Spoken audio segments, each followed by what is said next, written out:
300 ducks crossed a drowned field at dawn, and the man who bought them stood waist-deep in mud, laughing for the first time in a year. Behind him, a county's worth of farmers leaned on a fence, certain they were watching ruin. None of them understood. The old soldier had not lost his mind. He had finally remembered how to win. Months earlier, before the flood, Eli Mercer sat on his porch in Bell Hollow, Oregon, mending a halter while his neighbor Joseph talked about the planting season. "Land's a thing you beat into shape," Joseph said. "You fight it till it gives." Eli shook his head slowly. "My sergeant used to say the river always wins the wrestling match. Smart man works with the current, not against it." Joseph laughed and waved the notion off. Eli only smiled and kept his hands busy with the leather. Eli Mercer had farmed the low 40 acres outside Bell Hollow for 11 years. Ever since he'd come home from service with a stiff knee and a quiet way about him, he kept to himself mostly. His wife had passed 3 winters back, and the house had grown still in a way he never quite filled. He rose before light, worked until dark, and asked little of anyone. The land was good in dry years and treacherous in wet ones. His upper fields sat on a gentle rise, but the lower 20 acres dipped toward Coldwater Creek, and in spring the creek had a temper. Eli knew this. He'd built his life around the rhythm of it, planting the high ground first and gambling on the low ground last. His savings were thin. The doctor's bills from his wife's last year had taken most of what he'd put by, and a poor harvest the season before had taken the rest. He had enough for seed and not much more. Everyone in Bell Hollow knew it, the way small towns know everything, and they watched him with a careful pity that he found harder to bear than any hardship. Joseph Tilden farmed the next parcel over, and was the closest thing Eli had to a friend.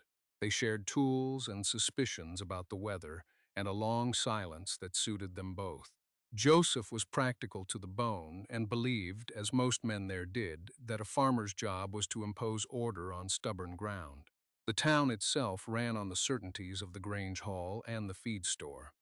Men like Harlon Vance, who owned the largest spread in the valley and most of the opinions, set the tone. Vance had offered once to buy Eli's low acres for a price that insulted them both, and Eli had declined with a politeness that fooled no one. In the years he served, Eli had been stationed for a stretch along a river delta, where he'd watched local farmers raise food on land that flooded every single season. They didn't drain it or curse it, they used it. He'd filed the memory away the way a man stores a tool he doesn't yet need. Now he was 58, alone, and one bad spring from losing the place his wife had loved. He didn't know it yet, but the memory of that delta was about to become the most valuable thing he owned.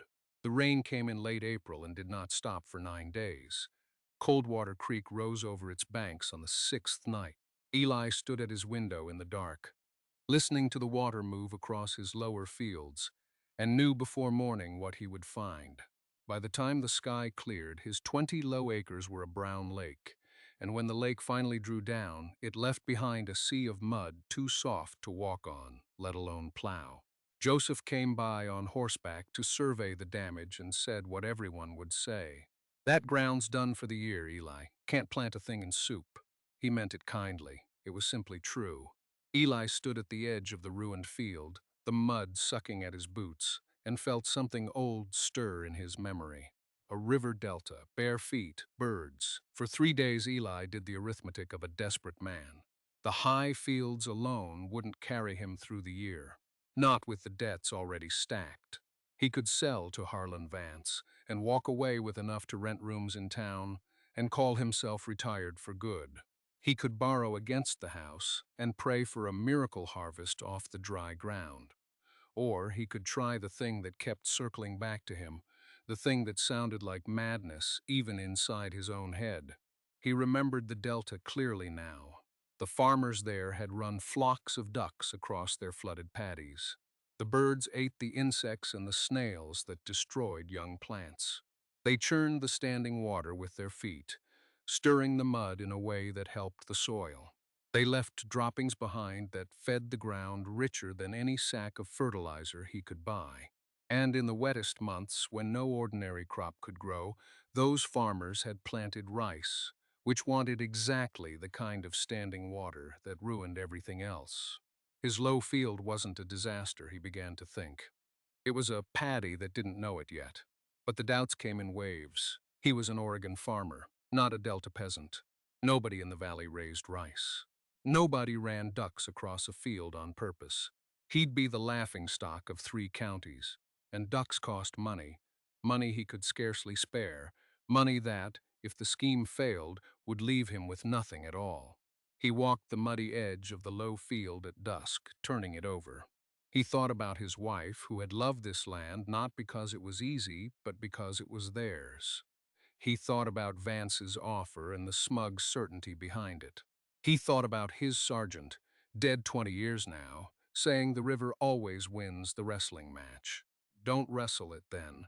He went to see Joseph and laid the whole idea out plain. Joseph listened with the patience of an old friend, then set down his coffee. Ellie, I've known you a long time. So I'll say this kindly, you go spend your last dollars on a flock of ducks, and folks won't just talk. They'll be right to talk. He leaned forward. Sell to Vance. Take the sure thing. Eli looked at his hands for a long moment. The sure thing was a small life in rented rooms. The foolish thing was a chance. He thought of the birds crossing the bright water of a country he'd never see again, and something in him settled. There's an auction Thursday, he said. Thursday morning, Eli drove his wagon to the regional livestock auction in 3 Rivers, his savings folded in his coat pocket. The pens were full of cattle and hogs and good dry land stock, and tucked in a back corner, ignored by every serious buyer, was a great, noisy crowd of ducks. 300 of them, a mixed flock the auctioneer could barely give away, runners and layers and birds of no fashionable breed. Eli stood at the rail a long while. Then he raised his hand and bought the entire lot for a price that made the auctioneer blink and the other farmers laugh out loud. He loaded crate after crate onto his wagon, 300 ducks complaining the whole way, and drove home to a town that would never let him forget it. The auction clerk who handled Eli's payment was a young widow named Margaret Sayer, sharp-eyed and unsmiling, who kept the books for half the livestock men in the county. She watched the old veteran load his impossible flock without a trace of the mockery in the yard around her. "You've kept ducks before?" she asked. "Saw it done once," he said. "A long way from here." She studied him. "My grandfather raised them in the old country. Said a duck was a farmer's hired hand that worked for bugs." She handed him his receipt. "Folks here won't understand it. Come by if you need a second pair of hands." Word reached Bell Hollow before Eli did. By the time his wagon creaked up the lane, half the valley had found a reason to be standing near the road, and the other half heard about it by supper. The old Mercer place, they said. 300 ducks. Spent his last red cent. The poor man had finally cracked under the weight of his troubles. Eli paid the talk no mind. He had work to do. He opened the crates at the edge of the flooded low field, and the ducks poured out in a brown and white flood of their own, hesitating only a moment before they discovered what lay before them. To a duck, 20 acres of shallow standing water full of insects and snails and tender green weeds was not a ruined field. It was paradise. They hit the water in a wave, dunking their heads, snapping at gnats, paddling out across the mud with a joy so complete that Eli stood at the fence and laughed until his eyes watered. It was the first time he had laughed since the flood, maybe since well before it. The spectacle drew a crowd within the hour. Children climbed the fence rails. Men stood with their thumbs in their belts, shaking their heads. Harlon Vance rode by slow, took in the scene, and said loud enough to carry, "There goes the last of the Mercer cents, swimming away with the ducks." The laughter that followed him down the road stung, but Eli kept his eyes on the field. The birds were already working. He could see it even if no one else could. Where a snail crawled up a drowned stalk, a duck took it. Where mosquito larvae wriggled at the water's surface, a beak found them. The flock fanned out across the whole 20 acres by evening, and where they passed, The water clouded as their feet stirred the muck, and the ruined field began, very slowly, to come alive. There was a great deal he had to learn fast. Ducks needed protection at night, for the valley had foxes and worse, so Eli spent 3 days building a low-fenced shelter of scrap lumber on the high edge of the field where the birds could be shut in after dark. He learned that they would come when called if he carried a bucket of cracked corn, and that they followed habit like soldiers, filing into the shelter at dusk in a long, obedient line that he never tired of watching. He learned which of them were layers. Within the first week, he was gathering eggs from the shelter each morning, dozens of them, large and rich and pale green-blue. He had not expected eggs so soon. 300 ducks, even a mixed flock, produced more eggs in a day than one man could eat in a month. Margaret Sayer came by on the following Sunday, as she'd said she might. She walked the fence line with him in silence, watching the flock work the water, and then she nodded, once, slowly, the way a person does when something matches a memory. "My grandfather kept maybe 40, she said. "You've got near 10 times that. You'll be swimming in eggs." "I am already," Eli admitted. "Don't rightly know what to do with them all." "Sell them," she said simply. "There's a hotel in Three Rivers buys eggs by the case. A bakery, too.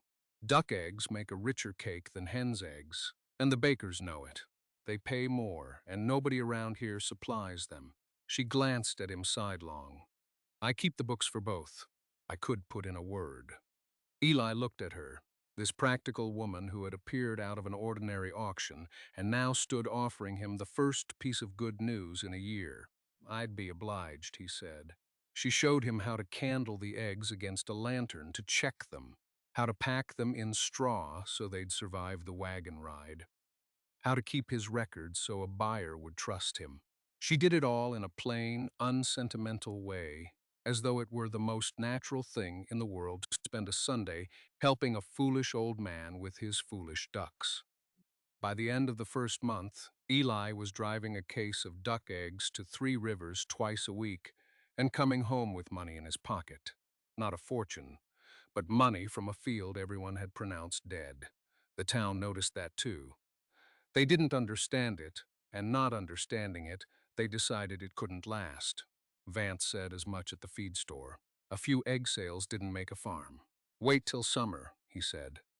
Wait till the novelty wore off and the old man had nothing but a muddy field and a flock of birds eating him out of house and home. Eli let them wait. He had plans for that mud. What Eli planned next was the part that would truly set the valley talking, and he knew it, so he did it quietly. He had remembered from that distant delta that the flooded fields didn't sit empty while the ducks worked them. The farmers grew rice in the standing water, and the ducks and the rice helped each other. The birds eating the pests that would have ruined the young plants while leaving the rice itself alone. Eli had no rice seed and no notion of where to find any in Western Oregon, so he wrote letters. He wrote to an agricultural college and to a seed house in California and to a man the college pointed him toward who had been experimenting with rice in cooler northern climates and was glad, it turned out, to find a fellow fool willing to try. The seed came in late May in a burlap sack with 2 pages of instructions written in a careful hand. Eli read them by lamplight a dozen times. Then he waded into his flooded field, the ducks parting around him in indignant little flotillas, and he began to sow. It was slow, strange work, broadcasting seed across standing water, and he had no real confidence it would take.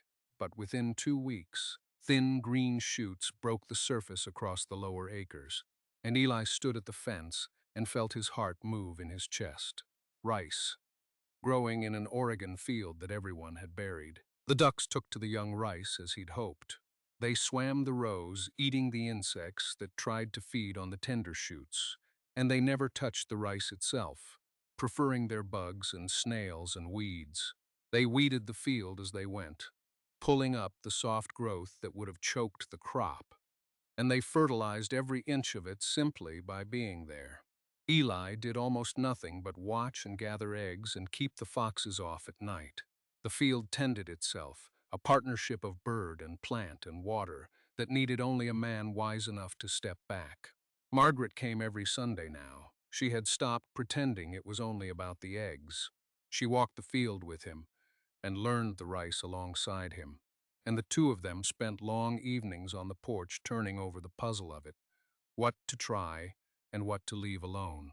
She had a head for figures and a memory full of her grandfather's old country wisdom, and between her practical sense and Eli's patient watching, the operation took shape into something neither of them had quite planned. The greens came almost by accident. The high edges of the low field, where the water had drawn down to merely damp, turned out to grow lettuces and chard and mustard greens faster and lusher than any dryland garden, fed by the same rich silt the flood had left behind. Margaret suggested he plant the margins thick and sell the greens alongside the eggs.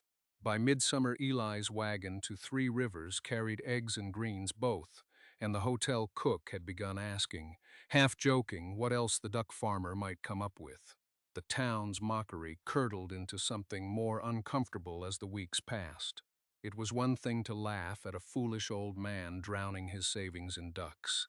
It was another to watch that man drive to market twice a week with a loaded wagon, while everyone else fought the dry summer. The certainty in their laughter began to crack.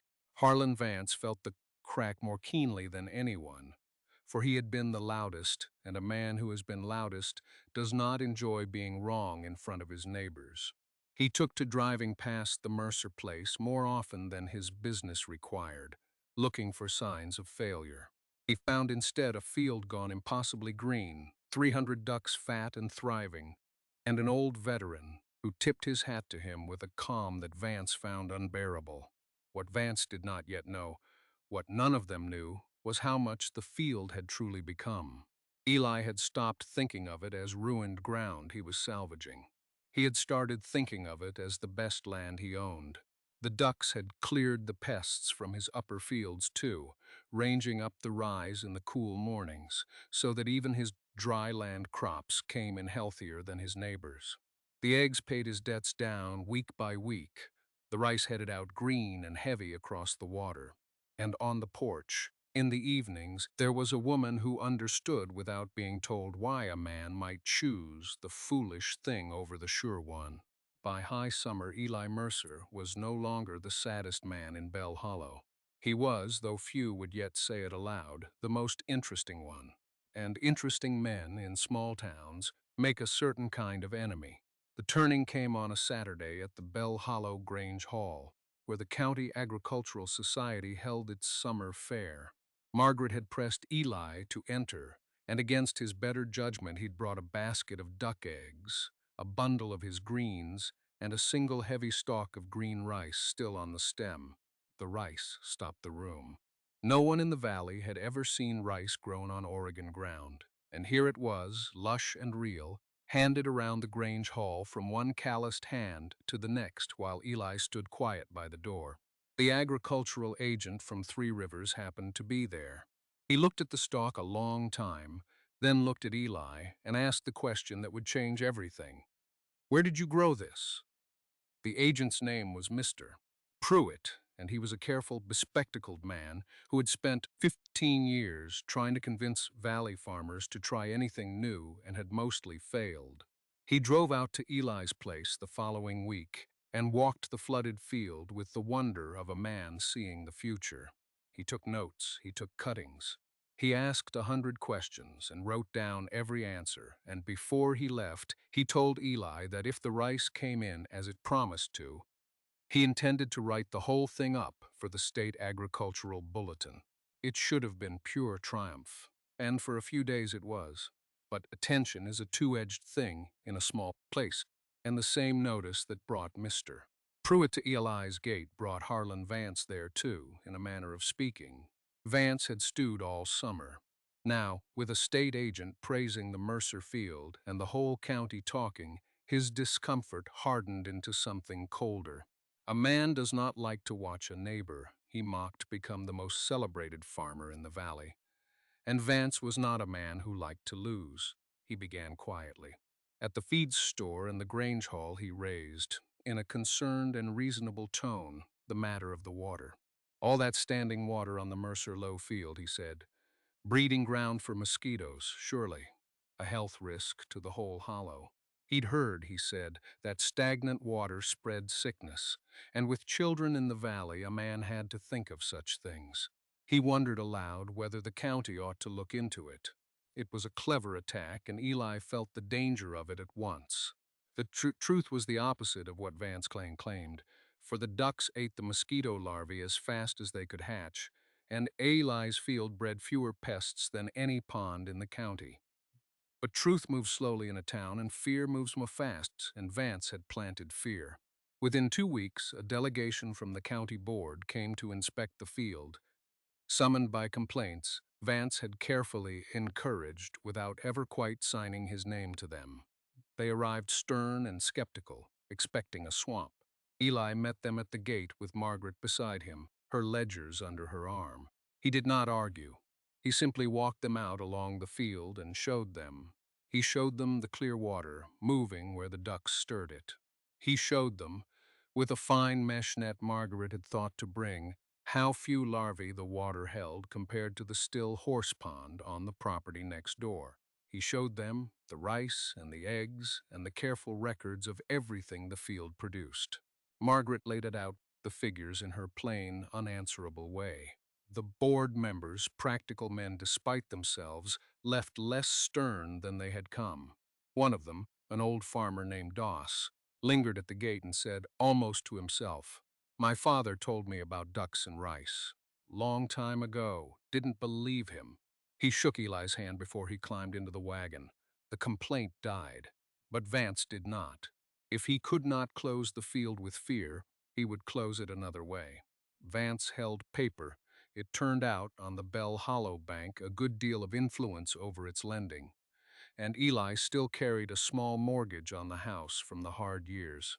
Vance went to the bank and suggested, in the careful way of a man calling in favors, that the Mercer loan was a risk, that a man who farmed with ducks and foreign grain could hardly be counted reliable, that perhaps the note ought to be called in early. The letter came in August. The bank, regretfully, required full payment of the outstanding balance within 30 days. It was a sum Eli did not have in hand. The egg money and the greens money had paid down his older debts and bought his seed and fed his flock, and the rice, his real harvest, his answer to everything, was still 6 weeks from coming in. He had built the whole season around that rice, and now a piece of paper threatened to take the land out from under it before it could ripen. Eli sat at his kitchen table with the letter and felt the trap close. Margaret read the letter twice and set it down with a flat anger Eli had not seen in her before. "This is Vance," she said, "plain as day. He couldn't drown you with mosquitoes, so he'll drown you with the bank." "Likely," Eli said. "Not likely. Certain. I keep the books for the bank's biggest depositors, Eli. I know how favors move in this county." She tapped the letter. "He waited until the rice was almost in. He wants the land at the moment it's worth the most, and he wants it cheap, the same as he always did." They went over the figures late into the night. The hard arithmetic was this: if Eli could hold on 6 more weeks, the rice would come in. And a rice harvest of that size, on top of the eggs and greens, would clear the note with room to spare and prove the whole enterprise besides. But 6 weeks was not 30 days, and there was no honest way to make the field pay full in time. Eli could sell the flock. 300 ducks, even sold in haste, might bring enough to make a dent. But selling the ducks now meant losing the very thing keeping the rice alive. For without the birds, the pests would take the crop in a fortnight. He'd be tearing out the engine to pay for the wheels. He could go to Vance and sell, and Vance would take it all for a song, and the whole valley would learn the wrong lesson. That the foolish thing fails after all, that the sure men were right, that a farmer ought never to try. He could borrow from another quarter. But the Bell Hollow Bank was the only bank, and Vance's hand lay across it. For the first time since the ducks hit the water, Eli felt the old heaviness return, the weight that had sat on him since his wife passed and the flood came. He had let himself hope. He had let himself build something and let himself sit on the porch in the evenings with a woman whose company had become the best part of his days. And now it seemed the hope had only set him up for a longer fall. Margaret watched him sink and would not have it. "Stop," she said. "You're doing what they all expect. You're folding." "I'm reckoning," Eli said. "There's a difference. Then reckon forward, not down." She pulled her ledger close. "The rice is real. The buyers are real. The hotel and the bakery in Three Rivers have taken every egg and every bunch of greens you've brought. And they'd take rice too. And so would the agent's whole bulletin list once Pruitt writes it up. You're not a foolish old man with a muddy field anymore, Eli. You're a going concern. Going concerns can borrow against what they will earn. The bank won't lend against ducks. Then we don't ask the bank." She looked up at him. "Pruitt, the agent, the Agricultural Society has a fund for exactly this, for new methods worth proving. He as much as told you your field was the most important thing he'd seen in years. A man who wants to put you in the state bulletin does not want to watch Harlon Vance bury you before the harvest he means to write about. Go to him, show him the books, ask for a bridge against the rice." Eli sat very still. It was a good idea. It was a chance. But it meant going, hat in hand, to ask a near stranger to stake his reputation on a flock of ducks, and, risk hearing the same, know he'd heard from Joseph at the start. "And if he says no, then you'll be no worse than you are tonight," Margaret said. "But he won't say no. I've watched men decide things across a counter for 10 years. That man has already decided he believes in you. He's only waiting to be asked." Eli looked at the letter, and at the woman across the table, and at the dark window, beyond which 300 ducks slept in their shelter, and a field of rice ripened in the moonlit water. 28 days. He had 28 days. The next morning he hitched the wagon and drove to Three Rivers to find Mr. Pruitt. Pruitt was not in his office. He had gone east to a conference in the capital and would not return, his clerk said, for 3 weeks. 3 weeks. By the time Pruitt came back, Eli would have 7 days left on the note, and no assurance the agent could move money that fast even then. The one door Margaret had pointed him toward had a lock on it he could not pick. Eli stood in the dusty street outside the closed office and felt the whole bright summer collapse to its true size. A foolish old man, a field he could not keep, and a bank letter ticking down like a fuse. He had remembered the Delta. He had worked with the river instead of against it, and still the current was carrying him under. He did not go home that night. He drove the wagon out to the river bottom where Coldwater Creek ran quiet now, the same water that had flooded him in spring, and he sat on the bank a long time in the dark. He thought about his wife and what she'd have said. She'd never had patience for his quiet surrenders. She'd loved this land with a stubbornness that had carried them both through years he couldn't have managed alone. And he knew, sitting there, that she would be ashamed to see him giving the field to Vance for want of asking one more time. He thought about his sergeant, dead all these years. The river always wins the wrestling match, but Eli had not been wrestling. He'd been doing the harder, wiser thing all summer, working with what he had, turning ruin into plenty. The trouble was that he'd been doing it alone, the way he did everything, the way he'd grieved and farmed and lived since the house went still. And there on the dark riverbank, the real lesson of the whole strange season finally reached him. He had learned to stop fighting the land alone. He had not yet learned to stop fighting everything else alone. Margaret had offered her hands at the auction and offered them every Sunday since. The town held more men like old Doss, who remembered ducks and rice, than men like Vance. He had spent his whole life refusing help. Maybe the field had been trying to teach him to ask for it. Eli stood up off the riverbank, a different man than the one who'd sat down. He drove home in the dark and found Margaret's lamp still burning, and he did the thing he had never once done easily in his life. He knocked, and when she opened the door, he asked for help, not for a strategy. For her beside him in front of the whole county. The Agricultural Society meets Thursday at the Grange, she said, already reaching for her shawl. Every farmer who matters will be there. Pruitt isn't the only door, Eli. He's just the easy one. We'll open the hard one ourselves. The Grange Hall was full Thursday evening, the way it always was when the Agricultural Society met in harvest season, and there was talk of prices and weather, and whose corn had come in best.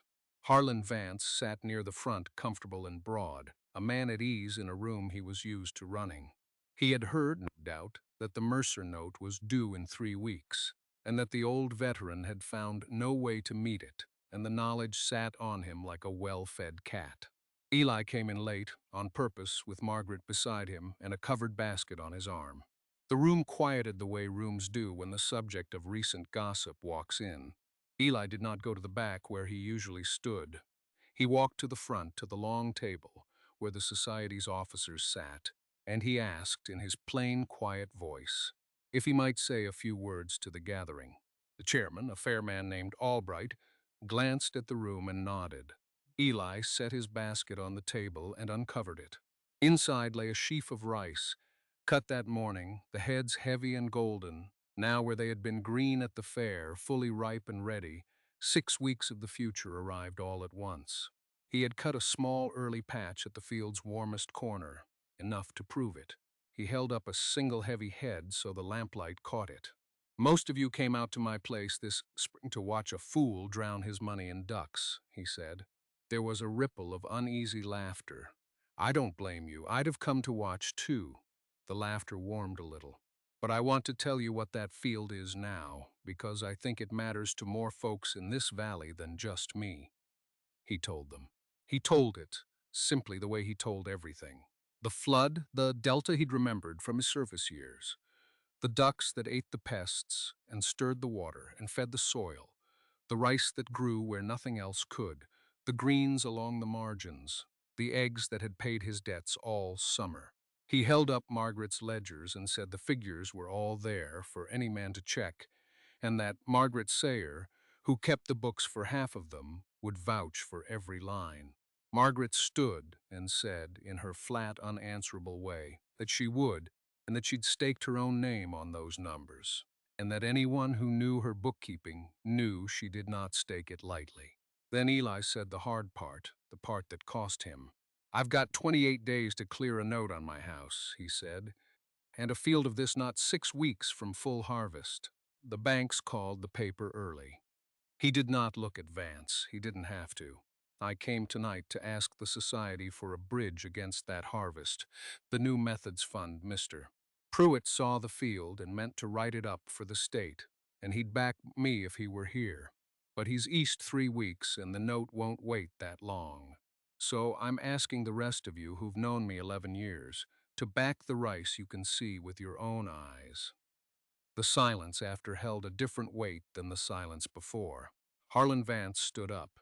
He was good on his feet, and he meant to be reasonable and ruinous at once, to remind the room that a clever scheme was not the same as a sound farm, that lending against ducks was how sensible men lost their money. He got as far as, now, friends, I think we ought to be careful. Old Doss stood up across the room and cut him off. I was on the county board that went out there, Doss said. Went expecting a swamp. Found the cleanest water and the best-kept books in this valley. My own father grew rice with ducks in the old country, and I called him a dreamer to his face. God forgive me. He looked around the hall. Mercer's not the dreamer here. We are, for not seeing it sooner. Then the hotel cook from Three Rivers, who'd driven over for the meeting, said he'd bought every egg and every leaf of greens Mercer had brought all summer, and would buy his rice the day it was cut, and put it in writing tonight if it'd help. The bakery man said the same. And then, to Eli's quiet astonishment, Joseph Tilden rose from the middle of the room, Joseph, who had told him at the start that folks would be right to talk. I told this man to sell to Vance and take the sure thing, Joseph said. I was wrong, and I've watched myself be wrong all summer with my own eyes. He turned to the officers.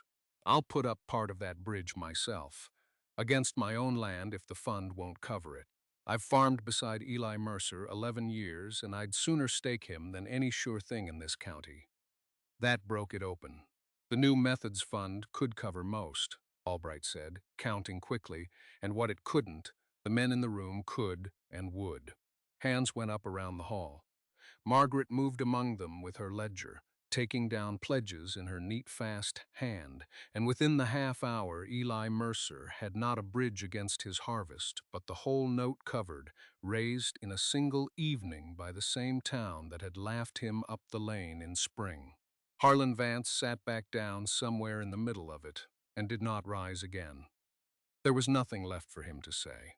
He had tried to take the land at the moment it was worth most, and the valley had decided all at once and out loud that it would not let him. He left before the meeting ended, and few marked his going.